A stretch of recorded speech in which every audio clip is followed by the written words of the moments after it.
कुछ लोगों का मेरे पे सवाल आ रहा है कि सर सीएमटी क्या सेबी रिकॉग्नाइज करता है और सीएमटी क्यों करें जब सेबी का रिसर्च एनालिस्ट का एग्जामिनेशन है। देखिए, जिन कंट्रीज में अपने लॉ बने होते हैं, जैसे इंडिया में हमारा खुद का एक लॉ बना हुआ है जिसमें हमें सेबी के अंडर आपको एग्जाम देना होता है और उनकी जो फॉर्मेलिटीज है वो पूरी करनी होती है। रिसर्च एनालिस्ट बनने के लिए, डीलर बनने के लिए भी उनका एग्जाम है, वो देना होगा और वो पूरा करना होगा। तो सबसे पहले लोकल लॉ आता है।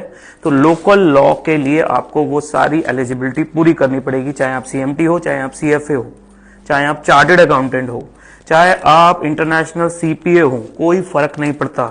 फर्क पड़ता है लोकल लॉ इज इंपॉर्टेंट, सबसे ऊपर है।